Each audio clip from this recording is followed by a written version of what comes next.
Hello, this is David Moseley with the Faculty Center for Teaching with Technology, and this is a brief tutorial on how to update a faculty website mugshot, sometimes called a headshot, or maybe a profile picture.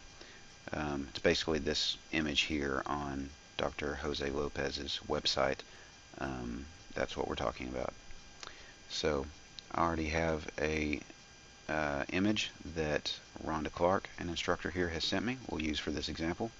She emailed it to me, and I have it on my desktop. I'm going to go ahead and open that in Photoshop right now. Alright, and there she is. The first thing you want to do with every picture, whether it's a mugshot or just another image for your website, is cropping. It's kind of step one. So I'm going to go ahead and crop this picture in, crop out all the things that we don't want. These pictures are going to be kind of small, so you want to crop out anything that is not important. Make sure her face is centered there. Okay, that's cropped. At this point, you need to go ahead and color correct if there's any color correction that needs to be done. This one, it doesn't necessarily need anything, but I'm going to go to Adjustments and Levels and just pull in the shadows a little bit and just do what looks visually pleasing. Alright, click OK. Okay. And the next step is to size the image, because this image came to me, it looks like it was a picture off of a digital camera, so it's obviously not the correct size for the place that it's going to go on the website. So in Photoshop, you go under Image to Image Size, and Resolution, automatically I see that this is incorrect. All images for the web need to be 72. That is the first thing you change.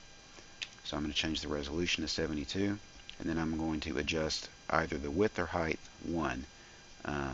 I know that these mugshots we size to 150 pixels high, so I'm going to size that to 150 high, and the width has been taken care of automatically. So this image is now going to be 130 pixels wide by 150 pixels tall at 72 dpi.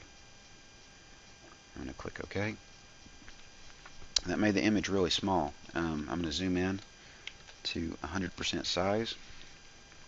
That's what it's going to look like on the website. It looks small, but it'll look better on the website. Now that we have it sized, I'm going to go to Save for Web and Devices. That will give us the smallest possible file size, a lot smaller than if you just went to Save As and selected a JPEG. So I'm going to go to Save for Web and Devices. The only thing you need to do in here is make sure you are on the JPEG High preset.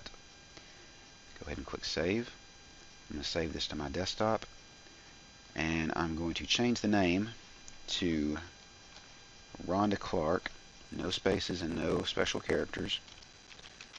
We use the humpback naming scheme here, which means that the first letter of the first word is not capitalized, but the first letter of each sequential word is capitalized. So it makes it a little easier to read file names. I'm going to save, and I'm going to close. I'm not going to save my original. So now on my desktop I have my original picture and the picture that I just saved in Photoshop. I'm going to clean up the original because I no longer need it. And now I'm going to go over to Cascade. I already have Rhonda Clark's page pulled up, and I'm going to place her mugshot right here in this area beside her information. And we'll have to upload that as well. So I put my cursor where I want the image, and I'm going to click the Insert Edit Image button in the CMS editor. When that comes up, I'm going to search and browse for the image that I want. In the left pane, I'm going to navigate down to Rhonda Clark's faculty website folder, and then click the Images subfolder, because that is where we want to upload the image to. From there, I'll click Upload. If the image was already in here, I could just select it, but we do need to upload it. So I click Upload, and I need to choose the file that's on my desktop, and click Upload. Okay, that is indeed the file that I'm looking for. Confirm.